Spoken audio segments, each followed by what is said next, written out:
नमस्कार दोस्तों। बगीची अभी हरी भरी दिखने लगी है। तो आप पिछले वीडियो देख सकते हो, जैसा आपको बताया था, ये एक मिक्स खेती का जो मॉडल है।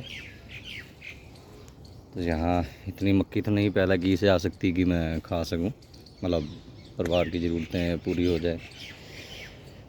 तो ये लगाया था मॉडल सिर्फ दिखाने के लिए कि कैसे कि खेत में बहुत सारी फसलें जो हैं वो लगाई जा सकती हैं, और उसके ऐसा बीजने से कई तरह के उसके अपने लाभ हैं, फ़ायदे हैं।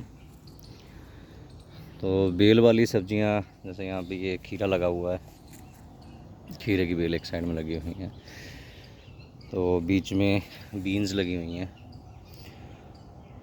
तो खीरे की बेल अभी बढ़ रही है इधर। तो ये मक्की की फसल है।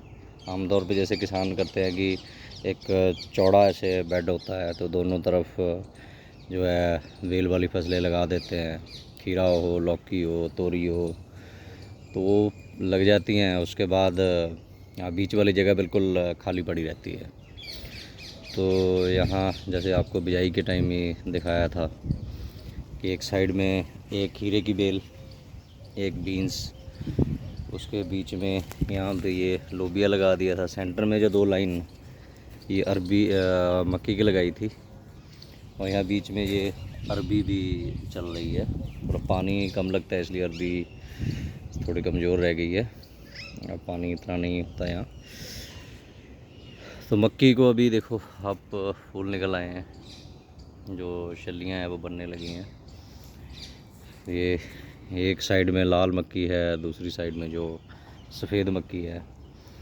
तो आप जहाँ पे किसान एक जगह पे एक ही फसल लेता है, तो वहाँ पे आप देख सकते हो कि करीबन खीरा है, बीन्स हैं, बीच में लोबिया है 3, और इस साइड में ये ग्वार है, अभी शायद पौधे दब गए हैं 4, मक्की 5, अरबी 6। तो 6 फसलें जो है वो ली जा रही हैं एक ही साथ में। तो बार बार गुड़ाई करने का, जुताई करने का, खेत को मतलब तैयार करने का खर्चा नहीं होता है। एक्स्ट्रा जगह भी नहीं चाहिए, एक ही समय पे सब कुछ हो जाता है। और इसके जो फ़ायदे हैं ऐसे मॉडल के क्या होते हैं कि जैसे अभी फलियां भी आ रही हैं, आनी शुरू हो जाएंगी, खीरे भी आ रहे हैं, मक्की थोड़ी देर में हो जाएगी। तो लगातार कोई ना कोई फसल इनकम देती रहेगी। मार्केट में अगर आपकी अपनी मार्केट नहीं है, तो ओपन मार्केट में जाते हो, तो वहाँ पे अगर खीरे का रेट कम है, फली का रेट मिल गया, तो एवरेज इनकम जो है वो भी इसमें बढ़ जाएगी। तो ये फसलें जो हैं 1 बाई 1 आपको इनकम देती जाएंगी। मक्की एक बार में बल्क में इनकम दे देगी, बल्क में मतलब इकट्ठा इनकम दे देगी। खीरे फलियाँ जो लगातार इनकम देते रहेंगे। लोबिया है, लोबिया इनकम देता रहेगा। तो ये फलियाँ हैं या लोबिया है, इससे दाल भी बना सकते हो। तो ये बेनिफिट आपको ऐसे मॉडल से मिलते हैं, जो इकोनॉमिक बेनिफिट सीधे दिखते हैं। दूसरा बेनिफिट ये है कि मक्की है, खीरा है, ये 2 फसलें तो हैं, ये मिट्टी में से सारे जो न्यूट्रिशन होते हैं लेंगे। लेकिन ये जो बीन्स हैं, ग्वार है और लोबिया है, ये फसलें जो हैं ये हवा से नाइट्रोजन लेके मिट्टी में फ़िक्स करते हैं। तो कम से कम एक एलिमेंट जो है वो ज़मीन में फ़िक्स हो जाएगा। तो नेक्स्ट जो क्रॉप लगेगी, कुछ ना कुछ जो नाइट्रोजन है, जो बैक्टीरिया की एक्टिविटी उधर रहेगी, नाइट्रोजन उसको मिलती रहेगी। तो इसीलिए ये मॉडल मतलब एक अलग तरह का मॉडल है। ये आप देख सकते हो कि इसमें 3 लेवल के खीरे और बीन्स नीचे फैलेंगी, लोबिया थोड़ा सा उसके ऊपर उठेगा, और सबसे ऊपर जो है मक्की है। ये 3 लेयर मॉडल हो गया। तो 3 लेयर मॉडल ज़मीन के ऊपर कि आपका मक्की की हाइट ज़्यादा है, लोबिया की उससे कम है, खीरा या उसकी उससे भी कम है। और ऐसे मिट्टी के नीचे की जो खीरा है, मक्की है, जो मिट्टी के ऊपरी सतह से न्यूट्रिशन लेते हैं, बीन्स हैं, लोबिया हैं, ग्वार है, वो बहुत गहरी चली जाती हैं। तो एक ही जगह से न्यूट्रिशन एक्सट्रैक्शन नहीं हो रहा है। तो ये भी एक एडवांटेज इसका होता है कि आपका सॉइल जो है वो रिप्लेनिश भी हो रही है और साथ में ही जो है वो एक ही लेवल पे एक्सट्रैक्शन भी नहीं हो रही है। और इसके अलावा जो आप देख सकते हो कि ये जो बीन्स हैं तो ये मिट्टी में ऐसे फैल रही हैं, तो ये लाइव मल्चिंग का काम भी, लोबिया भी लाइव मल्चिंग का काम भी ये करते हैं। तो ये लोबिया तो बुश टाइप है, जो जैसे ये बीन्स की तरह जो वाइन टाइप होता है, जो उसकी वेल बनती है, वैसा अगर लोबिया लगाएं तो पूरा मिट्टी में ज़मीन पे फैल जाता है और मक्की के ऊपर भी ये चढ़ जाता है। तो एक लाइव मल्चिंग का काम हो गया। उसके बाद आप देखते हैं कि जो किसान जैसे सब्जियों की खेती करते हैं, बेल वाली सब्जियां, कद्दू जाति की सब्जियां, कोकोरबिट्स, तो कई बार आपने देखा होगा कि बहुत बड़े बड़े खेतों में वो पोल लगे होते हैं, उसके ऊपर तार लगी होती है या कोई धागा होता है, वो डोरी होती है। तो किसान काफ़ी खर्चा उस पर करते हैं ताकि बेल जो है वो मिट्टी में ना रहे, ऊपर चढ़ जाए। तो अगर इसे मक्की लगी होगी तो ये बेल जो है वो मक्की के ऊपर भी चढ़ सकती है। तो ये हम देखेंगे। तो ऐसे ही इसके मल्टीपल जो है एडवांटेजेस हैं। और जब एंड ऑफ द सीज़न अब आप देखोगे कि आपको लगता है कि ये जो बीन्स हैं बहुत ज़्यादा फैल रही हैं, खीरे को फैलने में रुकावट हो रही है, ऐसे ही आपका लोबिया है, तो ये न्यूट्रिशन रिच होती हैं, इसमें नाइट्रोजन ज़्यादा होता है, तो इसका मतलब इसमें प्रोटीन भी ज़्यादा होता है। तो इनको काट के आप पशुओं को चारा भी डाल सकते हो और यहाँ पे मल्चिंग भी कर सकते हो, तो न्यूट्रिशन का साइकिल अच्छे से चल सकता है। तो ऐसे ही मक्की जो है, मक्की ने जो भी न्यूट्रिशन लिया है उसमें से जो शलियाँ हैं, जो भुट्टे हैं, कॉब्स हैं, जो वो हम तोड़ लेंगे तो बाकी का या तो चारे में पशुओं को डाल सकते हैं या यहीं पे मल्चिंग कर सकते हैं। सो पूरे का पूरा साइकिल यहीं पे कंप्लीट हो रहा है। तो ऐसे मॉडल का जो हैं उनके ऐसे बहुत सारे एडवांटेज जो हैं वो मिल सकते हैं।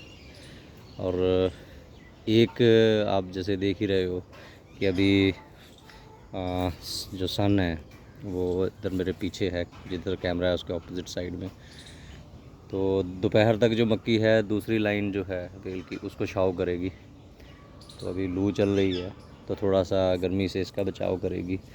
जब शाम का वक्त है, दोपहर के बाद ये दूसरी तरफ हो जाएगा तो यही मक्की जो है दूसरी तरफ को भी छाँव करेगी। तो शायद से क्या है कि इन जो नीचे वाली फसलें हैं तो ज़्यादा धूप लगने से, जैसे हमने सुना है कि ज़्यादा धूप लू में होती है तो फ्रूटिंग जो है वो बहुत ज़्यादा अच्छी नहीं होती है, फ्लावर सेटिंग, फ्रूट सेटिंग में थोड़ी दिक्कत रहती है। तो ये थोड़ा उसको क्लाइमेट जो है उसको भी ठंडा कर देते हैं। तो बाकी तो वैज्ञानिक ही अच्छे से बता सकते हैं कि इसका और क्या क्या एडवांटेज हो सकते हैं। तो जैसे इधर मक्की है तो ऐसे ही हमने यहाँ पे ये सन लगा रखी है, सन हेम्प जो है। आमतौर पे किसान इसको सिर्फ हरी खाद के तौर पे बेचते हैं। तो आप देख सकते हो कि यहाँ पे ये खीरे की कुछ बेल इधर भी चलाई हुई हैं, ये अलग अलग किस्में हैं, और बीच में ये तोरी भी है। तो ये बेल उधर को बढ़ेगी तो मक्की पे चल जाएगी, इधर बढ़ेगी तो ये सन के ऊपर जो है वो चढ़ जाएगी। पोल लगाने की हमें ज़रूरत नहीं है। तो अभी जैसे अगर गेहूं की कटाई के बाद कोई किसान जो है सब्जियों की ये खेती करना चाहता है, काश्त करना चाहता है, तो इस तरीके से वो सन हेम्प और ढांचा बीच में ऐसे लगा सकते हैं। ये हमने गुआर भी लगा रखा है, अभी फलियाँ इसको लगनी शुरू हो गई हैं। तो इस तरीके से आप मॉडल जो है वो तैयार कर सकते हो। आपकी हरी खाद भी हो जाएगी अगर मक्की नहीं लगानी है, तो साथ में आपकी बेल वाली सब्जियाँ, उसको तो कोई रुकावट नहीं है, तो इन पे चढ़ेंगी तो ये बड़े अच्छे से उसको सपोर्ट करेंगे, आपका ख़र्चा भी नहीं करने की ज़रूरत पड़ेगी। और साथ में ये नाइट्रोजन भी फिक्स करती है, ये कार्बन का बहुत बड़ा सोर्स है। तो मिट्टी में जो नाइट्रोजन कार्बन की रेशियो फिक्स करने के लिए सन जो है बहुत बढ़िया फसल है। तो इसी से आप अपना बीज भी पैदा कर सकते हो।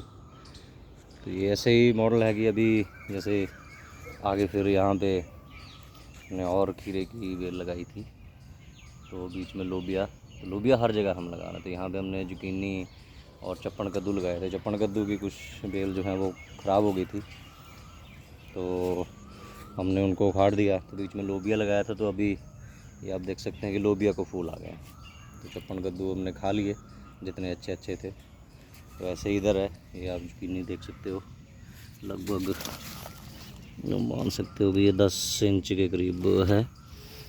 इस बार बड़ी अच्छी यहाँ जुकीनी लगी है। तो अभी आप देख सकते हो कि ये चप्पन कद्दू ख़त्म हो गया है, अभी भी चल रहा है, मतलब कुछ इसके बेल ख़त्म हो गया तो आपके लोबिया में फूल आने लगे। तो जो सुभाष पालेकर जी जीरो बजट खेती कहते हैं, उससे पहले मैं थोड़ा सा और, तो यहाँ पे जैसे ये सन हम एक और ऐसे मॉडल है, यहाँ पे ककड़ी की बेल लगाई थी, 2-3 बेल तो ख़राब हो गई। तो यहाँ पूरी मल्चिंग की थी हमने, और ग्रीन मैन्योरिंग की थी। तो उसको काट के पूरे का पूरा जो है वो मल्चिंग कर दी, लेकिन सामने हमको छोड़ दिया। तो इधर ये लोबिया लगा हुआ है। तो ककड़ी की बेल कुछ ख़त्म हो गई, यहाँ पे ये बीन्स लगी हुई हैं तो हमने और लगा दी हैं। अभी ककड़ी की बेल ख़त्म हुई तो पूरे खेत का नुकसान नहीं हुआ। तो अभी भी मेरे पास बीन्स हैं, तो ये कुछ ना कुछ हमें दे के जाएंगे। तो ये एक सेफ्टी का मॉडल है जिसको Subhash Palekar G zero budget कुदरती खेती कहते हैं। तो आमतौर पे हमारे जो वैज्ञानिक हैं या हमारे किसान भी हैं या कई कुदरती खेती माहिर भी हैं, जिनको जो सिर्फ पैदावार के बारे में सोचते हैं, तो ये कहते हैं कि नहीं ये कामयाब नहीं है।